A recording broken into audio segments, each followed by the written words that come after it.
paradigm when President Paul Biya, who took over in 1982, decided to reintroduce multi-party politics. At this time, it was aimed at bringing a balance and ensuring that Cameroonians are given freedom of speech and expression to take their destiny into their own hands and make decisions that will affect the nation. But with the implementation of multi-party politics in 1990 and the reintroduction of freedom of speech and expression and freedom of association, where individuals had the right to open their political parties, lots of development became or were hanging in the balance. And between the period of 1990 to 2021, where we are, and taking us back to the period of 1966 to 1972, where we lived to 1972, when we lived the immediate reunification, what has been the development of Cameroon, comparing and contrasting the period of one-party system with multi-party politics? Is the problem of Cameroon good governance or multi-party politics? This is House of Commons with me, Tah Mai Javis.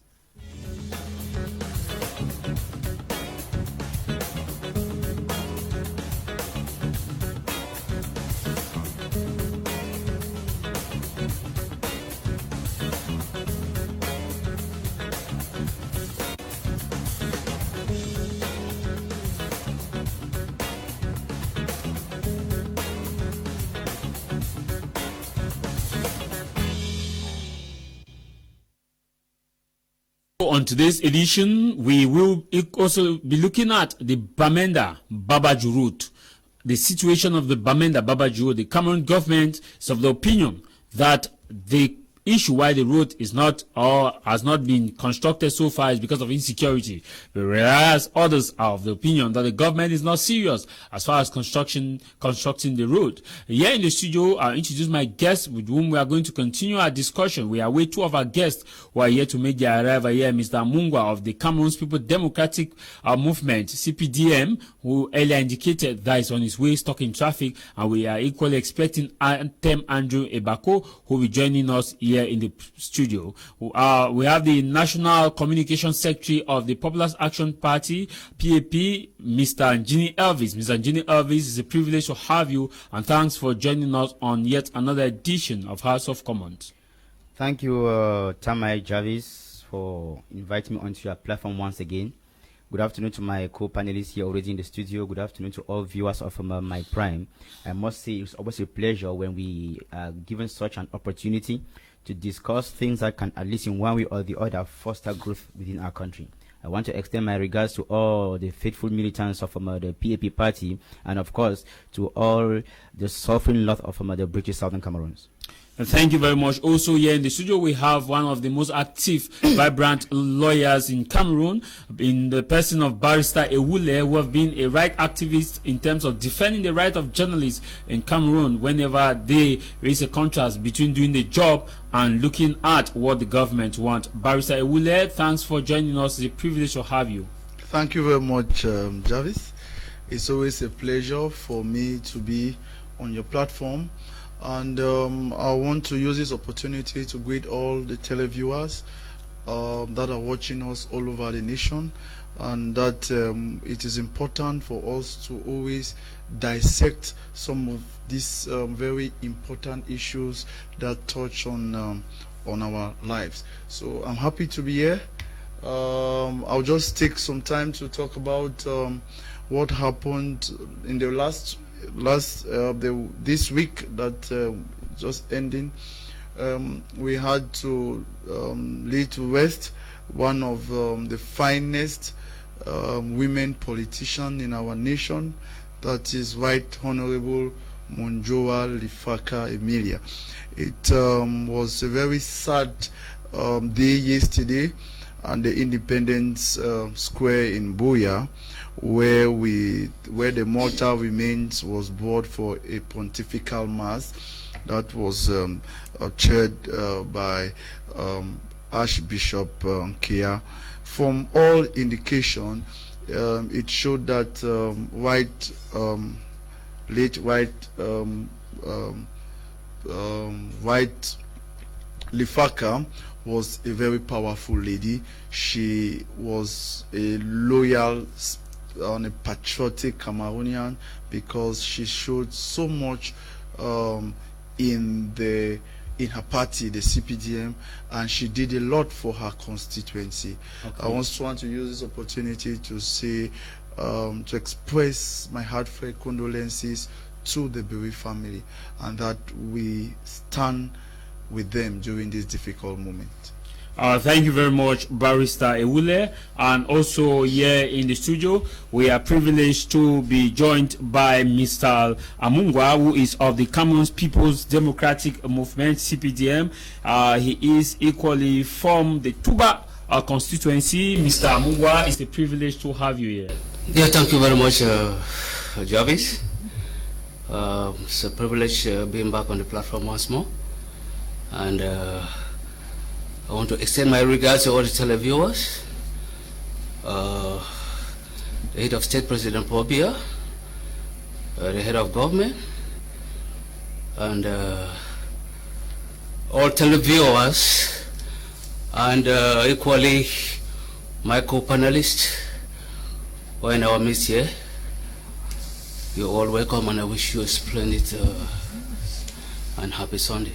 I'll begin with you, Mr. Amungwa. I know you're just coming in, you were supposed to catch your breath, but I'll start with you because of the urgency of the topic before moving to the other members of the panel. We are looking, the first topic is which is Cameroon's problem, good governance or multi-party politics. We've seen that during the 1966, when President Bamenda-Babaju amalgamated all the different political parties, we saw a rapid development in Cameroon. But with the multi-party politics introduced by your party chairman, President Biya, many Cameroonians are of the opinion that the multi-party politics was just introduced to derail Cameroonians as of what needs to be done. So far, that development is stagnant and a lot has not been done. Well, yeah, I think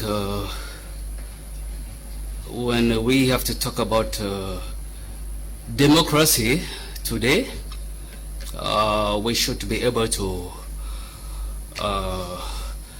allow freedom of speech and expression, and in this perspective, it is imperative that more voices can be heard through the formation of the multi-party system, which is the system of the Cameroon governance today, which I don't think it's actually preventing development and progress, as you just mentioned, Javis.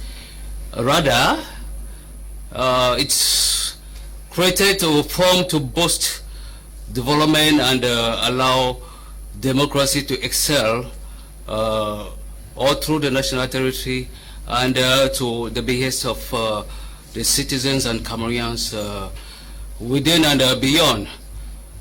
In this perspective, where you said many of these multi-partisms are actually just maybe window dressing, and I don't think so.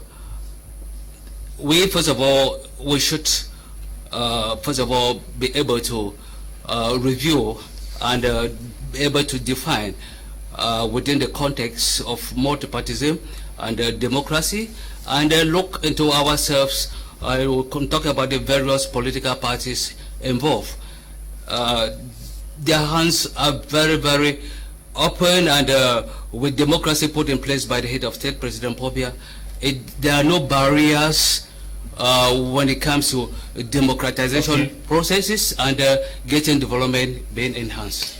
Okay, thank you very much, Mr. Amungwa. While we await the arrival here in the studio of Mr. Andrew Atem Ebako, Mr. Ebako will be here in a couple of minutes. I will continue with you, of the PAP party. Njine Elvis, you listen to Mr. Amungwa. I want to ask you the same question before welcoming our guest who just made his arrival here in the studio. We are looking at the multi-party politics, and we are looking at Cameroon's problem. Is Cameroon's problem governance or multi-party politics? I think both are a problem to Cameroon. Both the governance and the multi-partism. They are both problems that Cameroon faces. Let me begin with multi-partism in the first place. You know, if multipartism, if the leeway is given for many parties to be created as a means of democracy, then I think that it's a failure, because it is not when we have 1,000 political parties that we may tell the world, or that it tells the world that we are a democratic country. Because when you look at the number of parties we have in Cameroon today, over 300 and maybe around 17 of them. 317? Exactly. The question is, who are these politicians creating all these political parties? What objectives do they actually have for Cameroon as a nation, or for Cameroonians as a people that they actually intend to lead?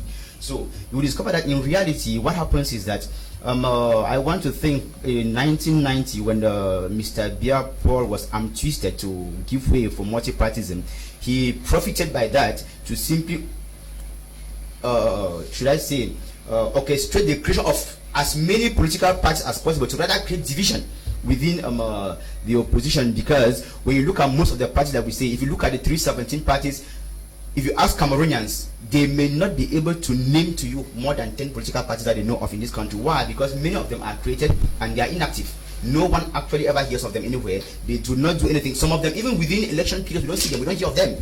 And some only spring up during that election period to create confusion within Cameroonians, distract people, and at the end of the day, that we saw in the past elections in Cameroon, you hear them talking about forming their G20s and going back to support the ruling party which they claim they are opposing. You cannot be opposing someone by joining that person. You cannot be opposing someone by rallying your votes and sending back to the same person you claim to oppose. So I want to think that multipartism, normally in normal circumstances, we could maybe in Cameroon hope to have maybe 3, 4, maybe 5 parties maximum, you see, where Cameroonians rally behind them in bulk, and then from there they can be able to have an impact on the field. But when you have political parties that are sometimes even not known within the families of those who create them, I want to think that multipartism in Cameroon is more of a problem, because it has rather come to create division within Cameroonians, within the opposition, and it's rather acting to the favor of the regime in place. Now, coming back to governance, I want to think that there is everything wrong about governance in this country, Mr. Tah Mai Javis.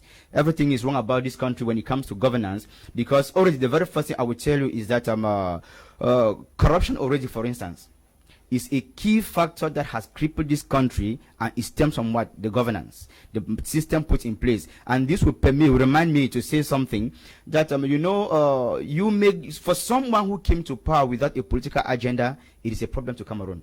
Because if maybe our present head of state had been legitimately voted into office and that he had a manifesto, he had an agenda for Cameroonians, maybe things would have been different. But we know he was surprised with power, and he never perhaps had any agenda of his to put in place. So unfortunately, he has incarnated a system for over 3 decades now that has not permitted Cameroon to advance in any way, because the greatest problem we have, like I've mentioned already, is corruption. And you know, corruption is something that, how do I put it, it frustrates citizens. Okay. It frustrates the common man, especially those underprivileged, to see the resources of their country being wasted by people who are privileged to rule the country. I don't want to say people who are privileged to have offices. People who are privileged, who are given the opportunity to rule the country, but they rather prefer to take state money, and they use it to their own best interest rather than using it to the interest of the country. Briefly, I want you to react to this. You made a statement that the Biya's government has made it possible for everybody to open political parties, that normally there should be at least 3 or 5. That are you blaming the Biya's government for creating a forum where PAP came into existence? Are you saying that Biya's government should be blamed for PAP? Thank you very much. That's a very pertinent question. What I am saying is this. Let me say it in another different way. Because if PAP it can be a political party, what stops another Cameroonian to form its own political party? Of course, let me answer in another different way. Let me use different words. What I'm saying is this. Of the 317 political parties we have in Cameroon, many of them are CPDM satellite parties. Parties motivated by the regime in place to create. You don't have evidence to back that up. That they are. The evidence is clear, Mr. Tah Mai Javis. When people stand up and they militate for more than 10, 15 years, claiming to be of the opposition, and when it's election time, they tell you that they are voting for the CPDM, then you understand that they have been there working for the system and not actually working against that system as it's supposed to be. When a political party leader goes out to campaign for elections under the canopy of his own party, but wearing the t-shirts of a different political party, how do you explain that to Cameroonians? Democracy is Vivian Sam. And that is what we are saying. That is what that's why. No, that is why I'm saying. That's why I'm saying that multipartism has not come to help the situation in this country. It has not come to cripple the situation, the situation in the sense that Okay. it is not because we have 317 parties that it tells us that we are democratic. It is not because we have 370 parties that it tells us that the system is a transparent one. Okay. On the contrary, I'm saying that many of the parties have been created with the intention of creating confusion and division within the opposition, within the ranks of that opposition. So PAP is not among that. We are not among the satellite parties that work to support the regime at the background. Okay.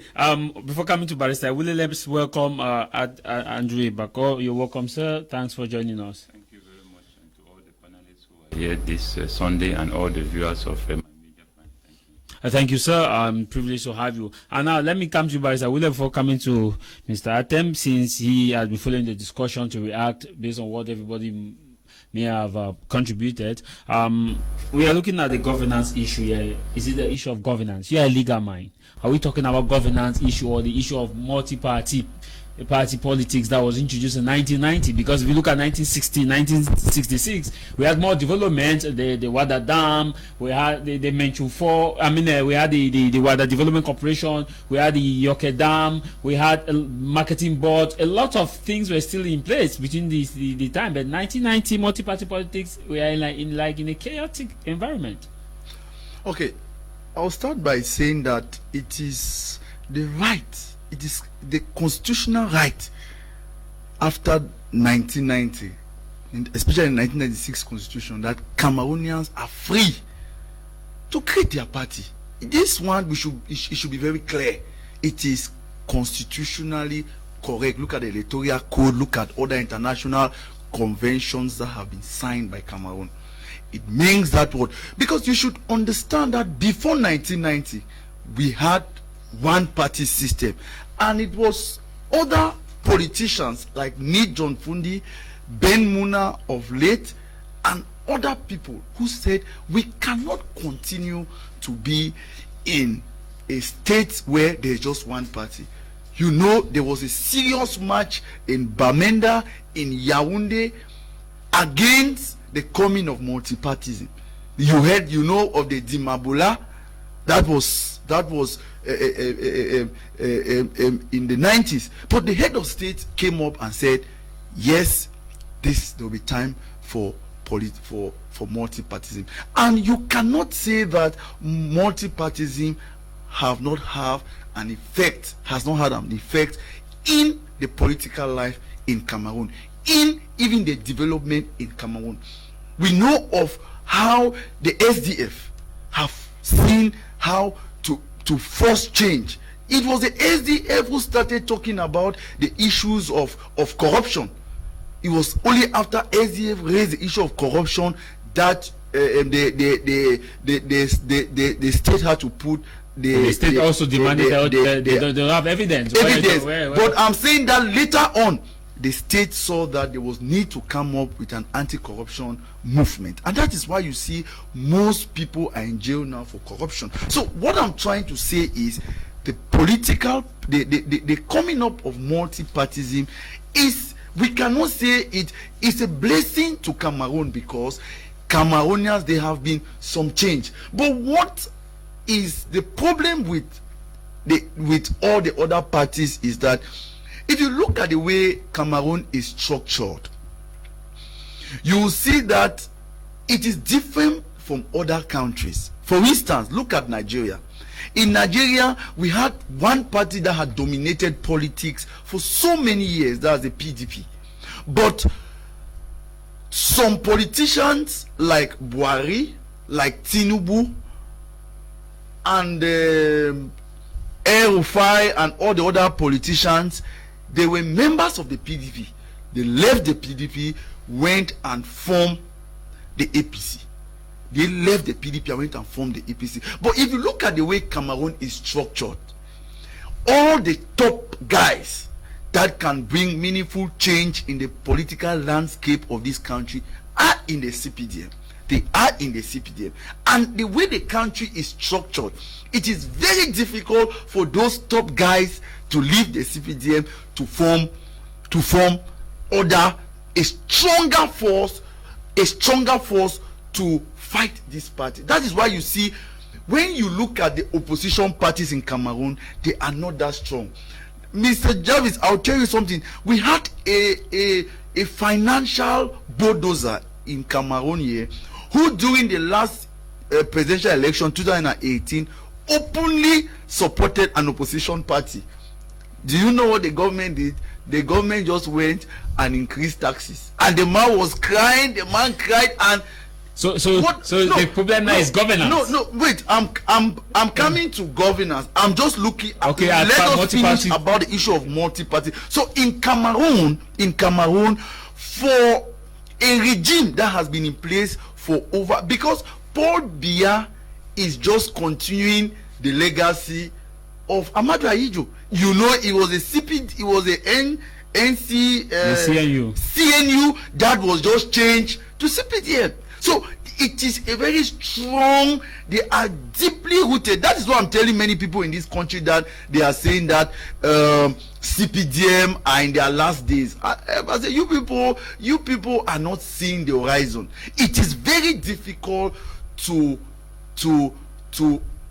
challenge or to remove this regime in place, because the regime is deeply rooted. It's very deep. So are you saying that Cameroonians should just pray? No, what I'm saying is, for this regime, for us to have a regime change and a change in Cameroon, the top guys, it is not the top guys in the CPDM need to be sensitized, and they need to look for a dream, a particular person to follow. Because if we continue like this, to be honest with you, this regime will still continue in power. That is, let us be very clear, and we will still continue to have mushroom political. Look at what is happening with our parliament. In our parliament, 90% is CPDM, and that is why you see you don't have any private member bill. All bills are coming from the presidency. It is because why? That is, and you see the president. Does the law make provisions for private member bills? Of course. SDF, they come up with private member bill, but it cannot pass because they don't have the majority in parliament. You see, from the time in 1996 or that the SDF refused to go to during the parliamentary election, and that was the end of other political parties. Okay, and following the governance. Okay, the issue of governance, it is a major problem with our country, and that is what has caused all the developmental failures.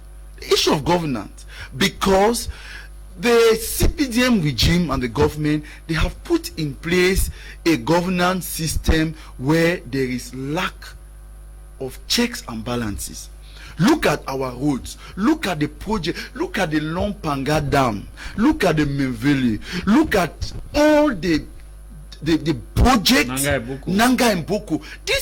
These are projects that if they could have gone to completion, we will not have problem of light in the whole of Cameroon. We still have problem of light, we still have problem of water with all of these projects, because why? They are not, you don't have checks and balances. Look at even the stadium that was put in place. Monies have just gone. Look at the COVID money now. So it has put in place the government have put in place a governance system which does not have check and balance. And secondly, sir, before you take the mic from me, in other countries, the head of the region, that is the governors, should be given the powers to carry out developmental projects. But our governor, no, please, our governor, let me tell you something. The issue of the regional council should be a discussion for another day, because up till now, the regional councils don't have the power. The person who has the power in the region is the governor, and the constitution does not give the governor that power. No, that is what I'm saying. The president who is a chief executive officer of that region. No, please. It is, let me tell you, and that is where we have the problem, because if you give the governor is only there for security. That's all the work of the governor. To be honest, that's what work of the governor. The governor is in Boya, but go to Boya, you have a lot of projects there that if the governor had the powers to manage those projects, things will move on. But the government says they have entered effective decentralization. That's why they have regional council presidents. And the law gives them that power to take developmental projects. What is keeping this regional president to do that? And this is what we are saying, that the regional presidents might not have the powers, because let me tell you, if you look at that regional bureau, they say that before in their meeting, the governor must be part of that meeting. In fact, if they say anything out of, the governor has the power to close the meeting, to stop the session. And they have no, I'm saying that you have the law. That law, it says that what if they discuss something out of their scope, the governor has the power to stop it. And now the powers of this regional council, it is limited. Okay, I will be coming back to you, council. We will visit that. I think Mr. Amungwa is a councillor. He will have to talk to on that. Before we come to Atem Ebako, let's read a brief message. Let's read some messages. Greetings, comrade. Happy to be part of your debate topic this afternoon. To my own point of view, governance is our greatest problem in this country. Why do I say so? My reason is because those who are supposed to see to the well-being of their people are rather greedy. They don't see their fellow countrymen as important. So if people coming up with their own party should be because of hunger. Thanks, Mr. Julius Kuma Yungwe from Ndokpasi Douala. This other one really says, hello, Mr. Tah Mai Javis and panelists. Happy Pentecost Sunday to you all in the studio. My special kudos to Mr. Njine Elvis. He is touching just where the shoe is pinching. Charles writing from Yaoundé. This one reads, say, good afternoon to you. Good afternoon, Javis. Democracy was not brought by the current regime, but it was rather a wind of change in 1990. He had no choice than to embrace multipartyism. Despite democratic aspiration of some Cameroonians, Cameroon is a dictatorship. It's Ngole Hane from Limbe. This other one reads, say, good afternoon to you all. Happy Sunday to you all. I come to you, Mr. Atem. You've listened to the discussion of the different members here present. You are a Pan-Africanist. When we look at this topic in terms of which is Cameroon's problem, is it democracy or multi-party politics? Well, I think that history here will play a lot when we have to make certain analysis on how we would want our society, our nations, and how the future should look like. You know, history has negative sides and positive sides. From the negative side, we can learn and make some adjustment. And the positive sides, we can use that positive energy to influence a better tomorrow and to make decisions that can reflect the spirit of our people. You come to realize that when we talk on, talking about democracy, to start with, democracy does not even exist. And in very civilized society where we have a democratic system, you come to realize that they are built by dictators after having built a legacy, an economy which favors their national interest and their foreign interest. They bring in now a system called democracy, which gives the people the impression that the power is rotational. And that is why you realize that in the West, we see a democracy being practiced there. And even at that level, there are so many complaints of elections being rigged. But at the real essence of democracy, it is the minority that controls the majority, because the democracy that most of the elections we see conducted in many civilized society, it is just like the same team organizing a friendly match. So it doesn't matter whether Biden rigs election or Trump did not rig election. The system is put in place to favor the content of that nation and their foreign interests. So that is the way democracy was brought in, was to protect a built legacy that has been exploited from the how will I put it, from the disadvantages of other people's ignorance. And that is how we saw in the 1887 when George Washington was instituting democracy in America. But now coming to Africa, it is just like when we talk of democracy, Africa has not gotten to that level. Very few countries are almost emerging to even start practicing a system that they have achieved out of hard work and building a legacy for their future generation. But here in Cameroon, we cannot talk about democracy because Cameroon has not achieved anything. So what if you are talking here of elections? under normal circumstances, if the Cameroonians were living well and everybody is not in any stress, hardship, where people are, the life standards of people are improved in Cameroon, where they are doing well in all areas, many of these leaders we have in power will not be in power if elections were to be conducted. Mr. Atem, I want us to talk about history. I want us to look at now the multi-party politics that we had. In 1966, we were under the federal structure, but there was the amalgamation of political parties to form one party system. And between that period of 1966 to 1990 to 1982, when Biya took over, I want us to look at these two periods now, between the period when we didn't have multi-party politics and the period that we had multi-party politics. Which is better in terms of infrastructural development, in terms of politics, in terms of economy, in terms of education, in terms of culture, and in terms of generally, which is better? Was it the period where we have we had one party system, or the period that we are now championing that we are in a democracy? Since you said democracy doesn't exist, because in that period we didn't have a kind of democracy per se. We had a pan-Africanistic way of doing things that Ajo instituted in 1966. Well, I'm glad that from your first statement you have already cited that we have two different individuals in the first instance, which tells you that Ajo brought in a one-party system and then Biya brought in a multipartism. So this already tells you that these are two individuals with two different visions. And then you still look at the very two individuals and their visions, you come back to realize that the state of governance affects their visions into implementations of the reality of what their visions hold for their people. Because when you look at the vision of Ajo that we say that was transferred over to Paul Biya, you cannot run the vision of another person, except that it is your own vision. So, and I don't want to believe that Biya bringing multipartism was trying to, fast forward the vision of Ajo. Those are two different things. And then if one look at the context of these two things, I would agree that having to have a one-party system was a good initiative. But we are looking at the form of government here, which is very challenging.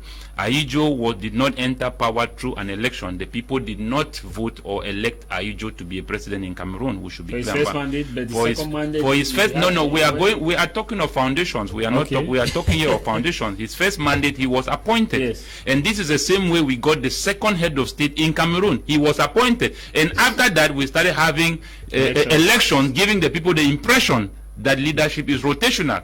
How do you explain the fact that one person forever since 1984 has never been won in any election? That is a very gross, wide range of an abuse of democracy. That tells us that power is hereditary and not rotational. That maybe is liked by the people now. No, those are the same people come and give motion of support. No, these are all propagandas we have seen in so many African countries. We are not ignorant about this thing. You cannot tell me how in a country such as this the government becomes the largest employer. How do you explain that? Where the head becomes oversized, that has engulfed the whole body. These are very challenging things that you cannot explain. So what I'm saying here is that the opposition parties are just like lawyers who want to make money from the people's problem.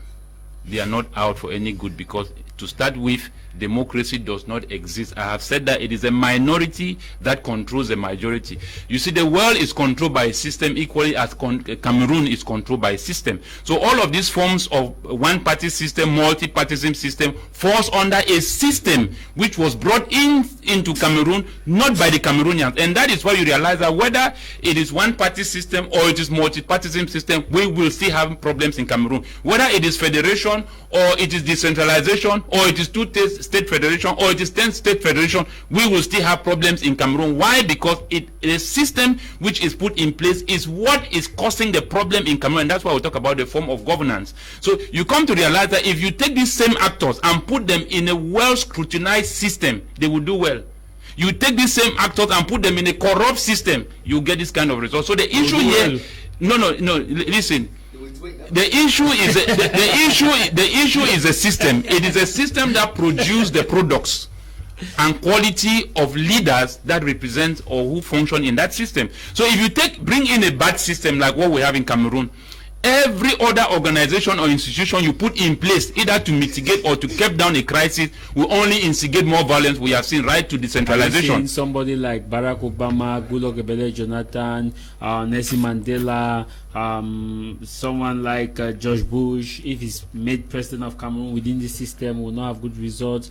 Are you saying somebody like Muammar Gaddafi will not have good results? The late Magufuli will not have good results? That is, you are raising a very good point here, and that's why you come to realize that systems are stronger than persons. How do you explain the fact that a man almost entering 90 years enters a plane, has no fear of plane crash, to go and meet a boy of 43 years to tell him a plan he had for his country, is to tell you that systems are bigger and older than persons? And that is why you realize that you see a man doing things which sometimes are very challenging. Okay. You wonder, but how is this possible? That is a system, and that's how Cameroon is.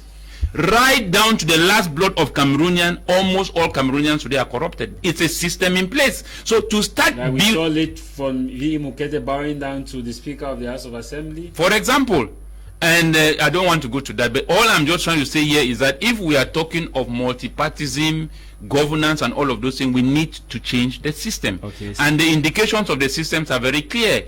Our independence was being negotiated. We did not claim independence by fighting for it like we saw with other nations. We negotiated ours. So there are certain existing treaties which our leaders are subject to, whether you like it or not, and that also plays at the expense of the population. And that is why today we raise up with so many questions. Why is this not done? Why is this not done? Many of the administrators who are up there understand that the national cake is being divided and majority of the portion is taken out of the country. So everybody is like, if I don't get mine, it's going to go away. And that's why that is a birth of corruption. Okay. Until we begin to build systems that conforms to our people, we will keep having this kind of problem. So the issue here is not really persons.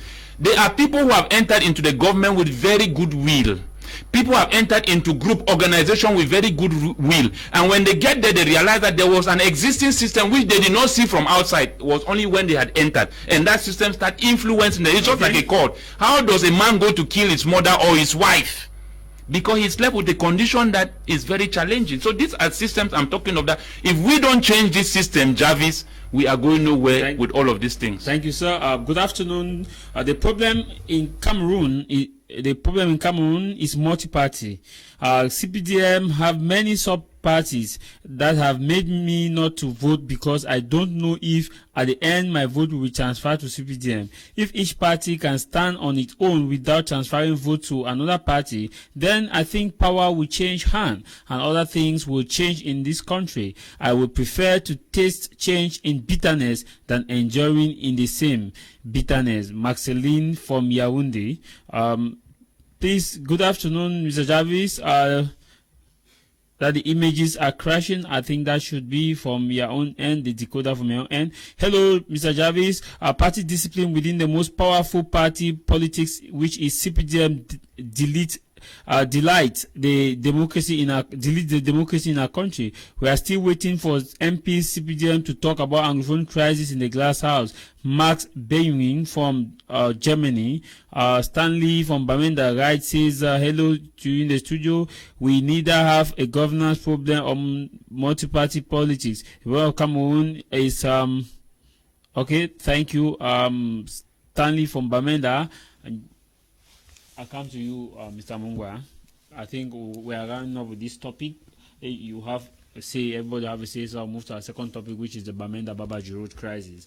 Mr. Amungwa, your party is talking about the system. That is a system that has a problem, and that the system is based on the premise that we never had independence like other nations who fought for their independence. Are we saying that your party is negotiating the future of Cameroonians to fit into this treaty that is talking about? Or your party, what's your party hiding? Is there a treaty as such? And if not, can we say that the period for mono-party politics, where we had just one party, was better than this period now? Because your chairman, there's a Lume Stadium is under construction, but your chairman has never been there, which is just beside his house. Aijo came to Balinga Gamasuku, Muliko Boya, and other institutions in Cameroon. Well, thank you once more for giving me the floor, Javis. regarding what Mr. Bako, a co-panelist, just mentioned. I would be curious for him to tell us, and I'll be curious for him to tell us the manifesto of other parties, if he is condemning the system. If you look volume 3 of the political science and political science and administrative growth promulgated in 2015, December 2015, you will realize that from the pressurizing and increase of demands from the Bretton Woods and international organization in improving on the democracy and good governance in Africa, Cameroon is one of those countries which actually has embraced the good governance and this promulgated policies in 2015. And there is no party which will come up and want to walk out of the scheme of the policies put by the Bretton Woods and the international organizations. We are talking about good governance, we're talking about management, we're talking about decentralization, and we're talking about state policies. And I will bet you that each party, irrespective of the ruling parties in place so far, if it comes up or take over governance in Cameroon today, they can't go beyond this standard policies of good governance put in place. So the issue is not to go beyond the standard. Yes. Let me ask you my question now. Do you believe there's a governance crisis in Cameroon? Do you feel like we have good governance in Cameroon? All those things you articulated, do you believe we have them? Do you believe your party is pushing towards Cameroonians, towards those standards that embrace good governance? And yes, yes. Eventually, the ruling party is pushing. My party is pushing towards that. Bamenda Railroad, which was promised by our president for decades, is not being done. No, I think that's a topic which is still to come yet. But so far, I want to irritate. Abandoned in the I want to irritate on the governance issue that my party actually is pushing to meet up with the policies of good governance put in place. If, for example, you talk about decentralization, regional balance, and all whatnot, these are already institutions, state institutions, which are being put in place to meet up with good governance. You agree with me that Cameroon even is one of the last countries so far now within West and Central Africa. Ivory Coast had already, they had regional councillors years ahead of Cameroon. That was to meet up with the international organizations' governance policies, which Cameroon is adhering to that. And I strongly believe that the institutions that the party is putting in place is to meet up with good governance administration, which we trust that we're going to meet up with the 2035 emergency plans of the head of state. If we are conversant and we are conscious as individuals, and we are committed to work with respect to the institutions and the state policies put in place, we would have no one to blame or direct multipartism system or pushing the blames at the ruling party in place. I think the government of Cameroon today is actually doing all in its capacity to make sure that we meet up with the governance. So you are saying that there's good governance in Cameroon. You are saying that Cameroon is well managed from your party perspective. Even when Cameroonians are unable to have their national identification card, you are saying everything is fine.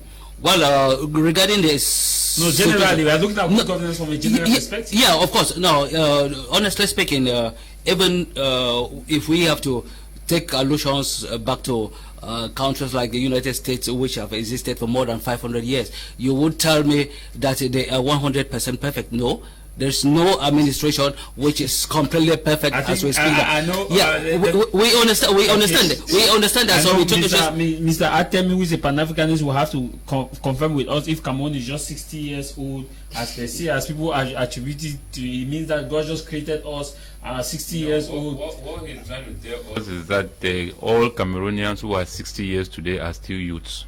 That means we are still growing. It's not. We are not growing. We have. I'm asking you. You are telling us that everybody at 60 years old is still a youth. No, 500. No.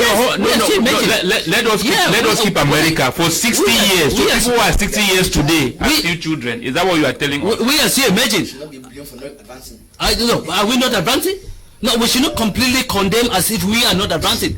No, we are not. No, there are loopholes. I don't dispute that fact. There are loopholes, but it doesn't imply that we are not. We are not. Come on, you can't just be stagnant to say we are not advancing. No, that is bias. No. Your party is, but the Cameroonians are not. No, come on. And your party is not Cameroon. Cameroon is for Cameroonians. It's not for CPDM. Of course, and you are the one looking. Whatever policies you people put in place should reflect the demands of the society. But it does, and that's why administration and good governance now is being How do you explain the fact that you people represent a people and you don't reflect the people? How do you say we don't represent the people? How do you reflect the people? How don't you reflect? Tell me why do you have all the agitations? Why we don't reflect the people? How do you explain the fact that Cameroon every year, every 10 years is able to produce 7 to 8 poor million Cameroonians? How do you explain that fact with all the natural resources that we have in this country? How is the resources being managed to improve the lifestyle of the people? You people are so intelligent, we don't refuse. You should have used that intelligence, that intellect to protect the poor, upgrade and improve the lifestyle of your people, because an economy is built by your human resources and not loans and aid you people keep taking out there.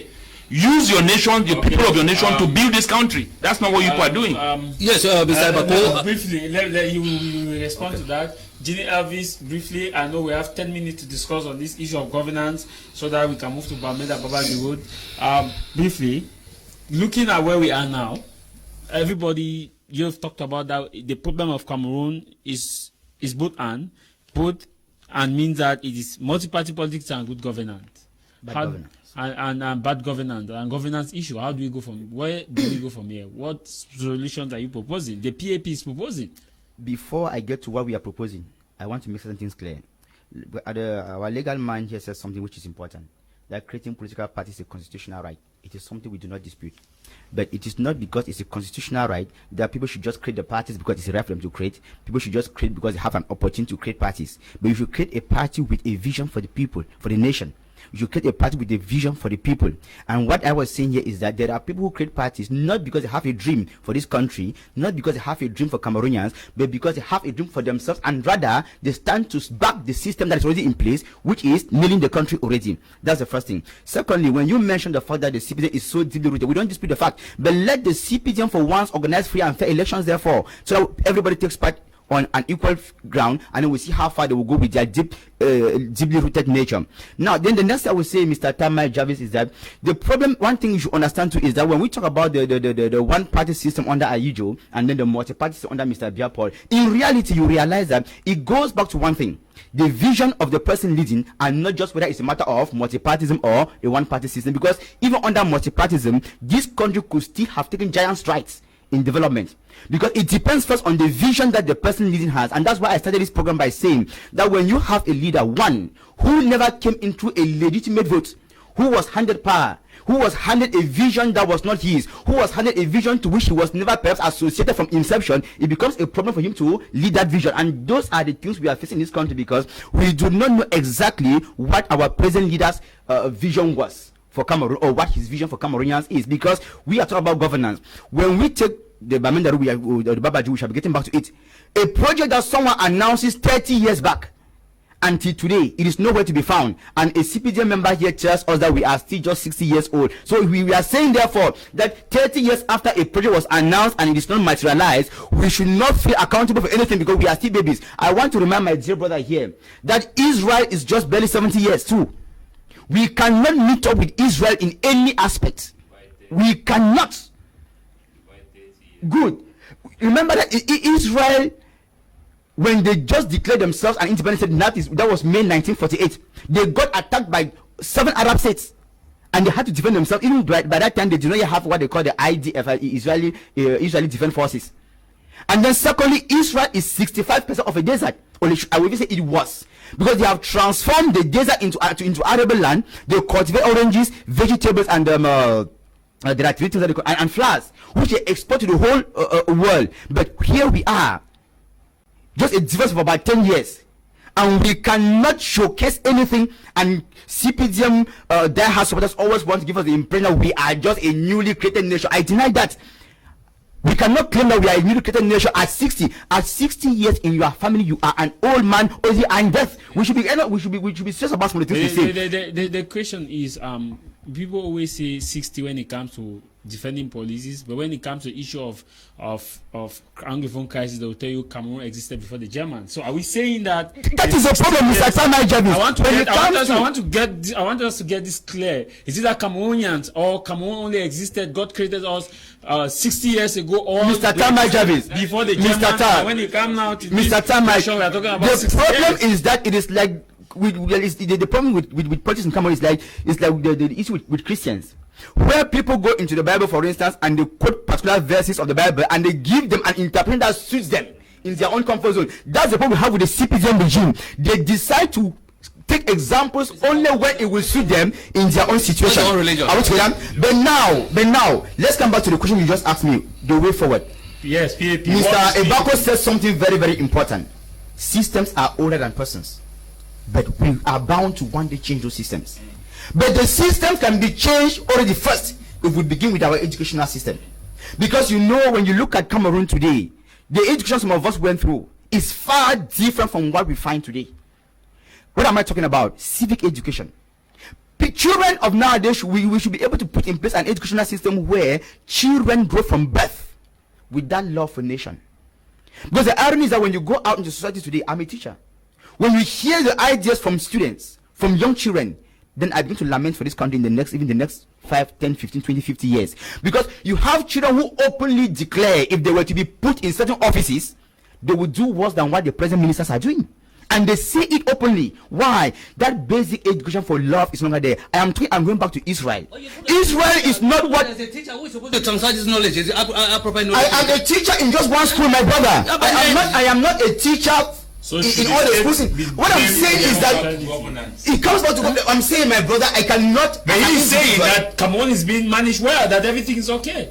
No, Mr. Tah Mai, there's one thing you don't seem to understand. No, I have said, as a teacher, I'm telling you already based on what I get from children, and he's blaming me. I teach my children. Are we together? But I alone will not teach all the children in Cameroon. I am not a teacher in all the schools. What I'm saying is that if this regime already first could create a possibility that in all our schools, let's go back to that civic education that we grew up in, the love for nation. And I'm just saying that is the problem with nations like Israel. But we have that people who grow and are civics willing. and ethics. We have civics and ethics in the university. We have civics. The problem, Mr. Tah Mai Javia, is that the problem is this, please. Are you saying that civics and ethics in university is not being done effectively? Are you saying civics that we did in primary school and secondary school all through is not Mr. Tah Mai Javia, that we were programs have been so good governance and today can I answer you? Yes. The programs have been so diluted that they even create a subject but the content is not what we desire to teach our children.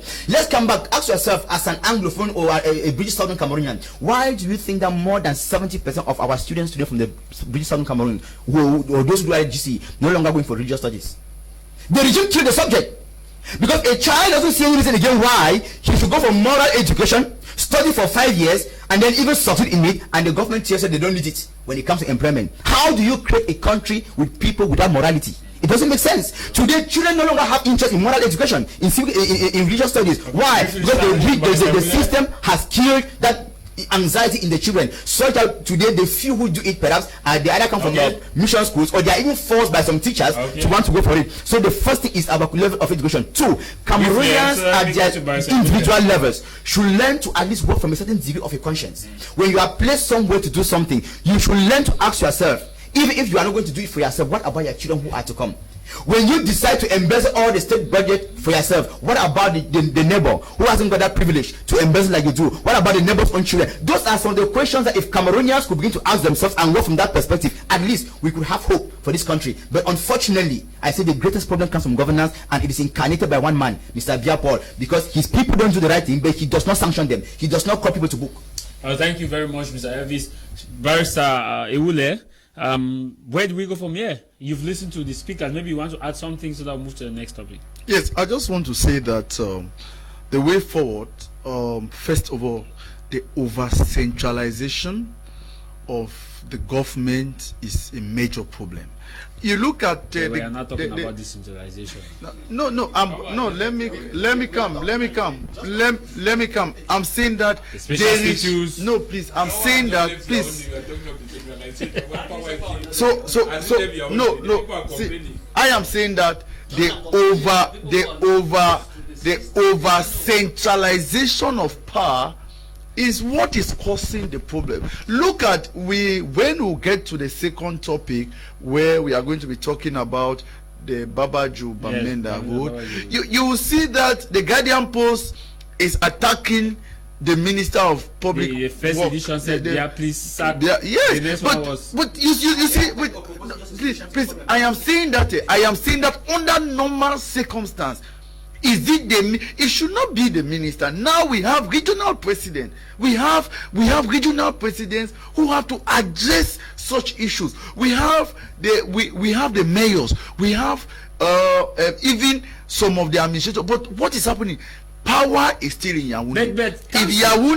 If Yaoundé don't decide, those things will not some go. People will say, that some is the people will problem say we have that now. it's because these regional presidents have decided to toe the party line by not taking powers into their own hands, because the constitution, you're a legal mind, the constitution give them that prerogative to take charge. They say the constitution says the executive of that region has any of these regional presidents taking that power, and the governor say, hey, let's report about it. Let's see that he was locked up because he wanted to execute. Is it because maybe they have decided to stay at their own end? How do you explain that in Limbe it is the mayor that will raise an issue to the Minister of Decentralization, where we have the regional president in Southwest who folded his hand and is instead talking about something else? Please, can I say something?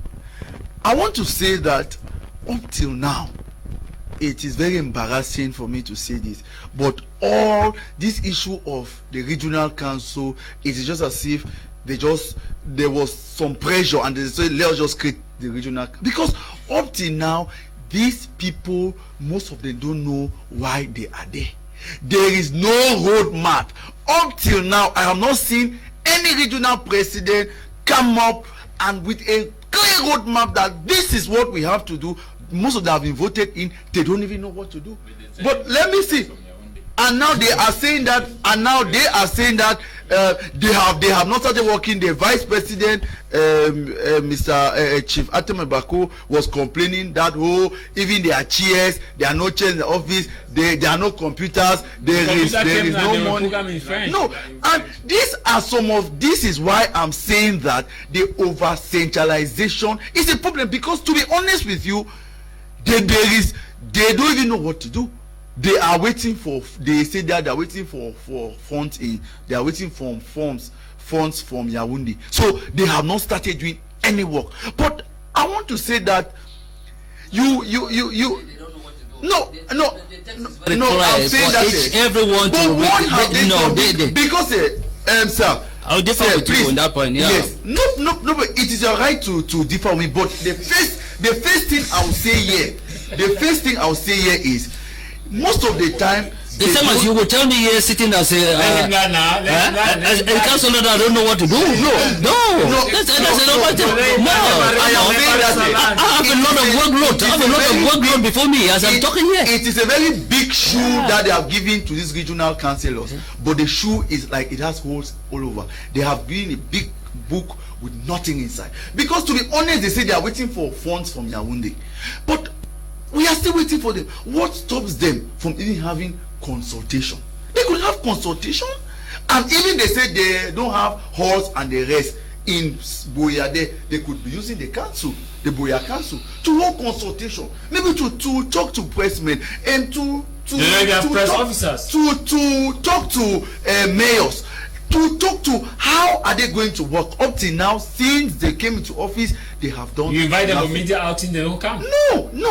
What I am saying is, and all this boils down to governance. All this boils down to the fact that the powers are being centralized in Yaoundé, and that is exactly where we are now. You see that most developmental projects are decided from Yaoundé. Look, even the COVID funds now, it is the ministers that are going to answer questions. But under normal situation, if we had people coming together, civil society, other political parties, the government, we all sit together to plan a better way to manage the COVID funds. We will not see, but now the only people that we are seeing, they are calling them for questioning are the ministers. Must everything center only in Yaoundé?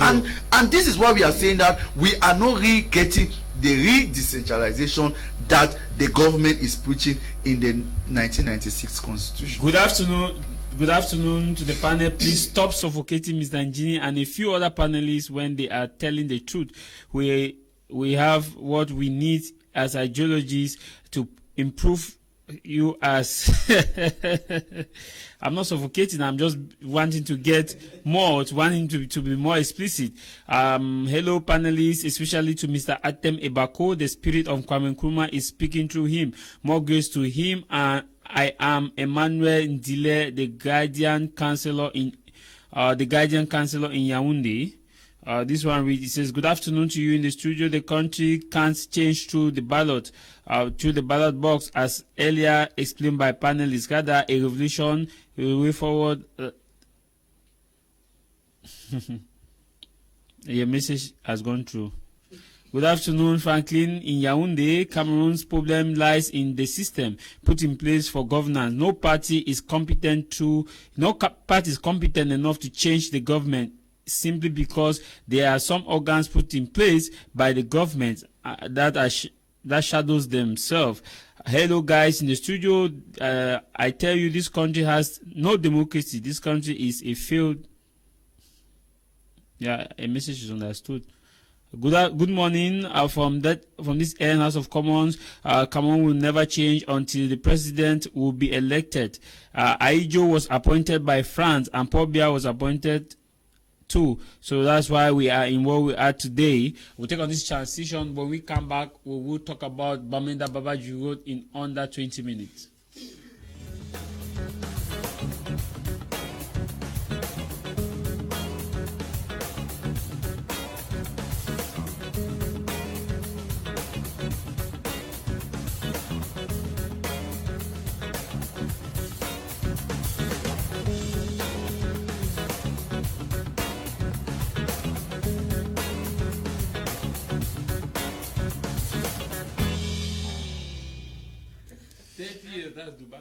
You're welcome to the second part of this program. We are looking now at a second topic, which is Bamenda-Babaju Road. I'll begin with you, Atem Ebako. You've looked at this road. This is a road linking Bamenda, West Region, and other major parts of the nation. This road has been at this level where we have the Minister of Territorial Administration is from the Northwest Region. We have the former Prime Minister, who is now the Grand Chancellor, Yang Philomon, from the Northwest Region. We have other top-ranking government officials from the Northwest Region of the country. We have ministers going every day to look for ways to mitigate or reduce the armed conflict in Cameroon, in the Northwest Region, and yet that road has been there. As we are saying, the Cameroon government advanced that it is insecurity that is causing the problem why that road is not constructed. What's your take on this? Mr. Javis, I think that the two topics are related to each other, and they have a common origin and a common genealogy of why the things are the way they are.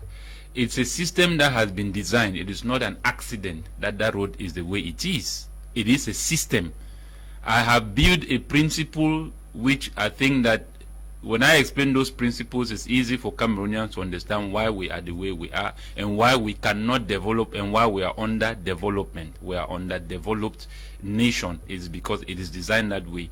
When you build systems and structures to exploit a people, you need to be able to put in a system in place that works to favor the few and not the masses. So some of these developments that we are expecting that should have improved the life and caused, how will I put it, the flow of economy and transport from one place to another. The road. Yeah, that's what I'm saying. That this is not something that is how will I put it? It is a coincidence or it's an accident.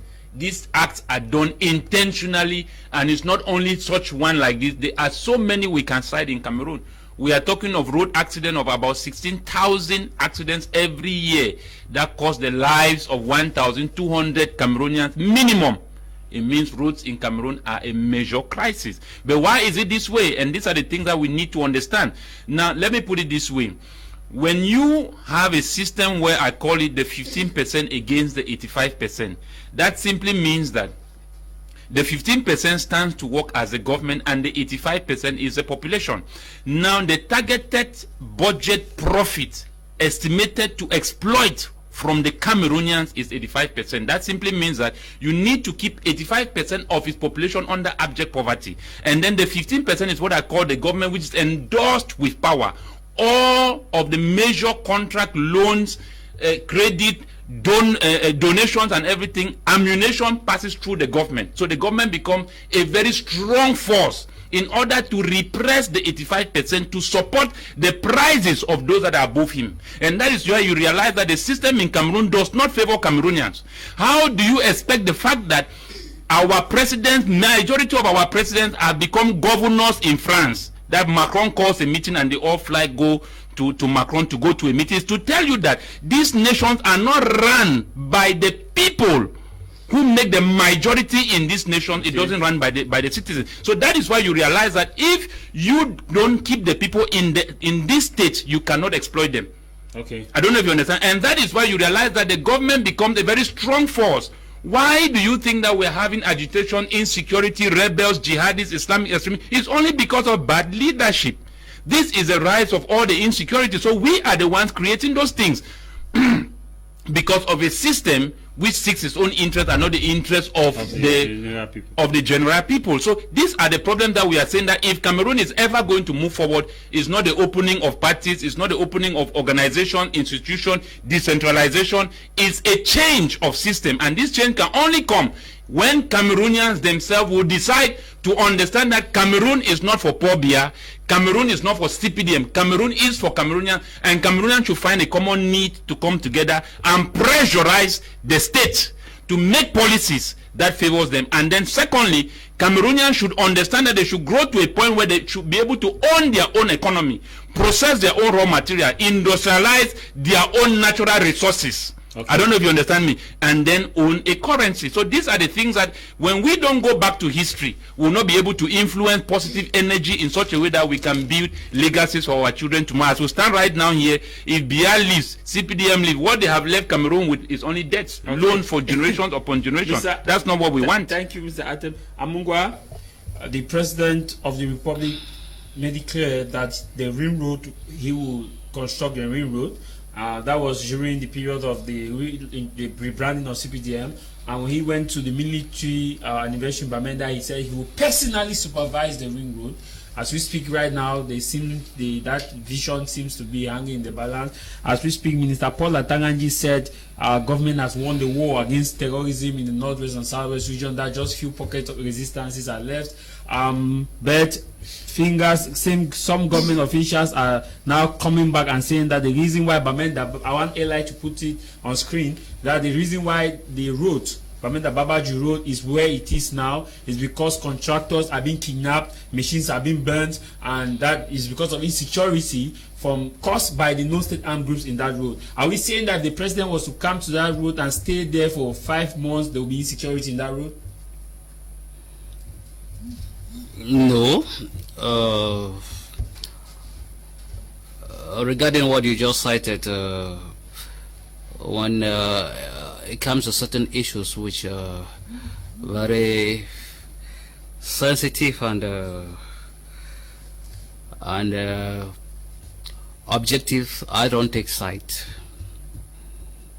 The road itself is a major developmental factor which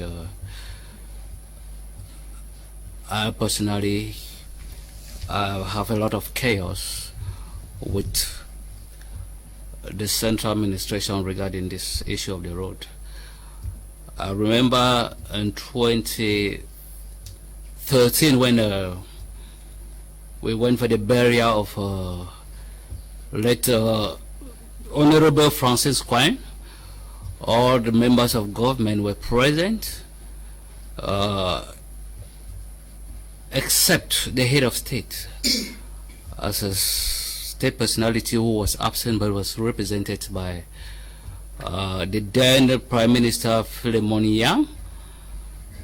And I can recall one of the ministers stood up to apologize in church in a sermon due to the late start of the sermon because of the dilapidated state of the road. My car was broken on that road, and other ministers suffered the same consequences.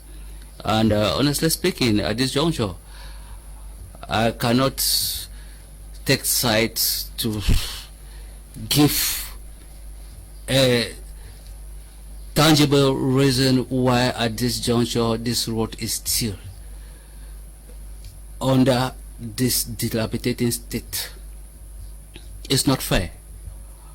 There's a lot of impartiality, and when there's impartiality. So who is failing here now? Yeah, so far I think because it's your party that's in power. Yes. Prime Minister Yang Philemon is a CPJ militant. We have senators, top senators in Bamenda who are CPJ militant, who uses that road, whose family uses that road on a daily basis. Like Honorable Walan Richard, we come now to Honorable Ngala Gerard this year. Honorable Oliver Awo, which is from my constituency as well. Eventually that the roads. And yet we still have that situation, and they say it's insecurity because we have seen caterpillars being burned down. Yes, we cannot waive that fact of insecurity. Tanganji said they have defeated terrorism. No, that was just an overstatement. So far, you can wage a war. No, you can't wage. No, wait, talk about. When I say an overstatement, there is no war. When you talk about war are not fought internally. War are not fought internally. Who is fighting who? I mean, you cannot be declaring we won the war. When you say we win a war, it seems as if you are in a battlefield with an opponent who is an outsider. You were talking about an internal crisis which the people are making demands for some legitimate and genuine claims, which I think they have. So the right. No, they have the right. I told you I don't take sides when it comes to certain issues. So going back to that issue is governance and yes. So far, I think at this juncture, I think see the head of state have put institutions in place and state policies, management, decentralization, and all of which I'm thoroughly involved. We are accountable. I talk here. I take a lot of risk. Yes, of course, and I'm the chairman of transport and project committee as well. And if I tell you, last year when I took over office, we did everything within 4 months.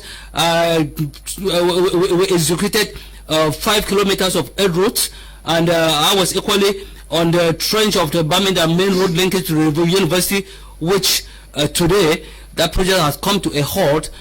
Even called on the controllers from central administration to come and let's debate on the reports which I have on the ground. They say no, there's a lot of insecurity. Yes, of course I was adopted, and since then the project has come to a halt, and I will not sit here to find a major road. Let me tell you, Javis, I've gone through. You have 5 highway major roads which are being under the organogram of our national roads here.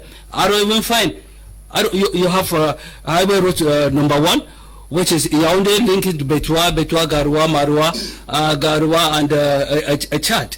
And then you have highway road number 2. Yeah, so go from here briefly. Yeah, so far. Seconds. No, I think that the elite in Northwest are deceiving the people or is it that it is insecurity? No, when it comes to insecurity, that one is visible to the saying of each and everyone. There's insecurity. But let me tell you, in 2019, there was what was carried out as social assessment.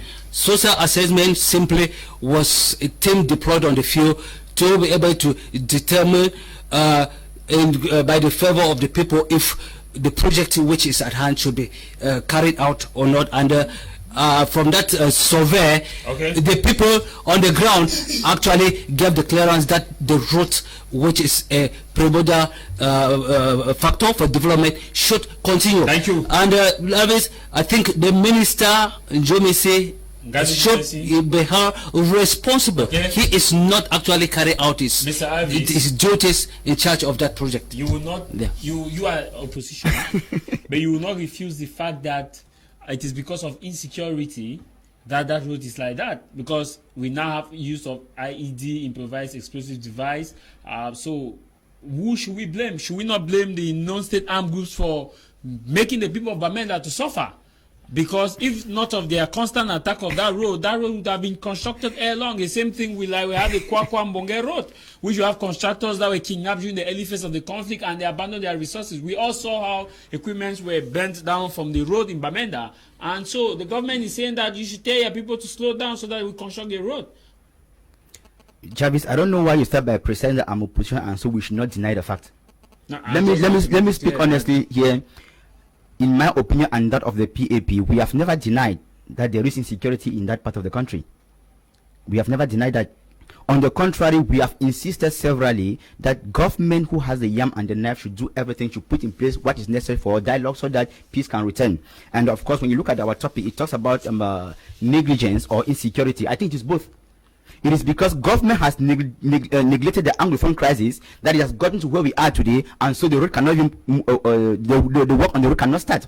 And secondly, the government today is hanging on the issue of insecurity, at the same time telling us that there is no war or that they even won the war, but we know there is insecurity all the same. Now they are hanging on the idea of insecurity, but the question is, from 1991 when the ring road, for instance, was announced, till 2016 when the crisis started, what happened that the road was not constructed?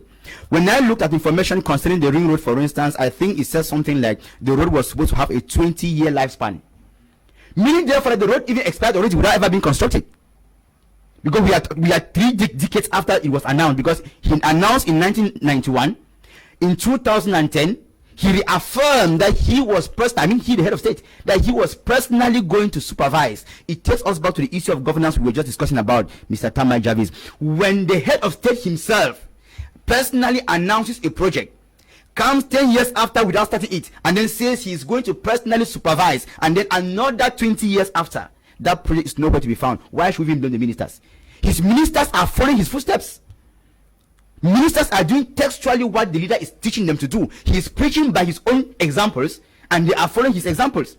It's a problem of governance that begins with the head of state, and of course there is insecurity, which ironically we all admit to it, but they are the same people who tell us that there is no insecurity because they have won the war and that there are just some pockets of resistance. Because we see opposition members crying about the road, crying foul that the government should do something about that road, the government should do something about this road, but ironically, we don't see this opposition member calling the Amber guys to say, okay, Amber guys, please don't attack this road, and I'll give a window of opportunity Mr. Tah Mai, to be constructed. If there is a portion amongst you, your peace-loving people can use that road. Maybe. Can I answer that question? The opposition are just plain foul. Mr. Tah Mai, you said something we should tell our people to drop the arms. I don't know. I'm not saying you should tell your people. I'm saying that it's not time for opposition parties to come together and tell them. I don't know, and I don't know which opposition you are talking about, because even right here on your platform, on several occasions, be it me or any other representative of the PAP on your platform, we have often decried the violence in the British Southern Cameroon, and we have often called for the silencing of guns from both the states. Mr. Elvis, I'm not talking about I'm talking about the route. Yes. It's not time for opposition parties to please say, because we see them harming at the government. Government, the road is bad. Government, the road is bad. Is it not time for this same opposition party to say, hey, Amber, please hold on, let they tie this road. It is our road. Even if you have your independent, we'll use the road. Please, Amber, hold on, let they tie this road. Is it not time? And that is what I'm saying. We are not doing that, but we have seen them hammering on the government. Mr. Tah Mai, that is the answer I'm giving you by saying It is not today that we started asking on both the government and the Amba fighters to drop their arms for relative peace to return to the regions. We have been doing so. But the problem is severally, except to tell the non-state armed group to tell the non-state armed group that Bamenda Road is bad. Stop attacking the government so that they. I am talking here as a communication secretary to the PAP, and I say on several occasions we have. No, if you are talking about issuing a communication with respect to the Bamenda, no, we at the PAP we have been looking at insecurity from the general perspective. I would say that it is not only the road particularly, there are other issues. We have been issuing about community with respect to insecurity in the region as a whole. But now, okay, good. We are talking about a particular issue, my brother. We are talking about a particular issue here, but what I want to let you understand therefore is that this particular issue we are talking about here comes back to your government. Because if they had even listened to us for our cries, that government should at least call for genuine dialogue, we should not have been who we are today. And I'm saying therefore, the same failed regime should not hang therefore on the issue of insecurity today, caused by maybe the Amber as a claim, to tell others that's why the road has not been constructed, because this road was supposed to have been finished long before 2016 when the crisis started. You were asking one way forward. The way forward is what does your party our MP. Listen, it's not a matter of what my party has done. Briefly, the power is with you and not my party. Maybe when we take part, you will see what we are capable of doing. The way forward is Tah Mai Javia. We should go back to 1961 and redefine things from there. Let Cameroonians be able to agree on the form of the state. Go back maybe to the federation. It could be it is not a matter of the road staying that way. I think we should go back. If Mr. Biad decides tomorrow we are going back to the table to sit and discuss, people go to the table. Once we get into a federal system, people shall have the autonomy to manage their affairs. They should forget about their so-called decentralization that has never been put in place, and that does not actually work. Thank you, Barrister. Briefly, you have looked at this road. The government says no. You should not be prompt measures when the problem is his government. Briefly. The problem is your government, Mr. Amungwa. Don't know prompt measures should come from Mr. Biad for your head of state. Okay, thank you. It should come from the citizen. We are consuming barristers and barrister. The government says insecurity on the road. Some government officials says no, we have won the war. They still come by saying security. Opposition members are saying government fix this road, government fix this road. The same opposition members are blaming the government, but none of the opposition members or civil society activists, none of the civil society organizations has written a strong letter to the non-state armed groups and say stop attacking contractors at that road, give a window of opportunity for that road to be constructed so that people can use that road. So that is what you are saying, Mr. Tah Javis, is very correct, because the major issue now, and you cannot blame the government. Put yourself in the part of the government at this particular time. You cannot blame the government, because now there is issue of insecurity, whether you like it or not. Most of caused by the non-state armed group. Whether you want to put it how, whether it is Amber or thieves, but we know as a matter of fact that contractors have been kidnapped. Machines burned down. Machineries have been burned down, and it makes it difficult for them to work. But some questions we are going to ask some questions that this road was supposed to be constructed since, but because under normal circumstance that is a major a link between the west region and the northwest region, and these are this is a strategic road that was supposed to be constructed before the crisis. But if the government now is saying the problem is a crisis, we agree with them. We agree that there is insecurity. Thank you. Please, briefly, we are out of time. Yes, but we should note that the government has all it takes to put security and do that road, because the government have all the military in place. They could put the military in place and do. That's why I asked Mr. Amungwa that they're talking about security, that if the government decide that if a minister can want to stay in that area for 6 months, will there not be security in that area? That's what, so what we are saying. So both sides, the separatists and the government, are playing a ping pong game. I don't want to get to that, but we know that the insecurity is being caused. All of us know where the insecurity is coming from. Thank you very much, Njine Elvis, for coming. And your last word before we go. Well, I just want to say it was a pleasure being here with you, and just to say once again that the government should be serious and sit up and do exactly what they are supposed to do. There is insecurity, we do not dispute that fact, but the government has denied to put in place measures to at least to ensure that they silence the guns and call people to talk, so that we could go back to the right decisions and do what we are expected to do. Of course, Mr. Atem, thanks for accepting the invitation. Thank you, Tah Mai Javis. I think that a way forward is that Cameroonians should regain their honor and dignity and their sovereignty. From there, they can now decide the form of state which they would like to use to develop themselves.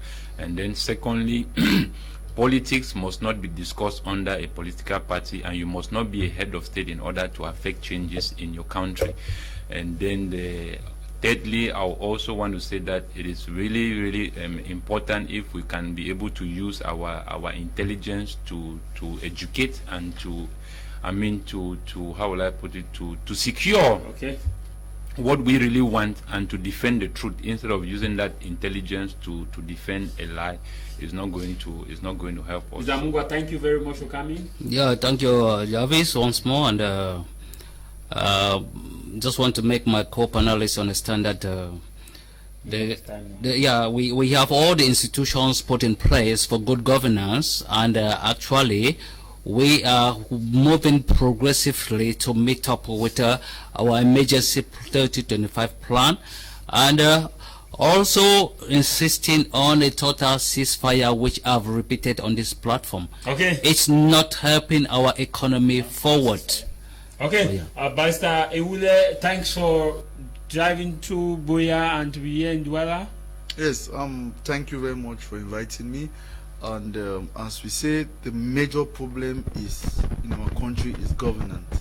The over-centralization of power in Yaoundé has kept us where we are.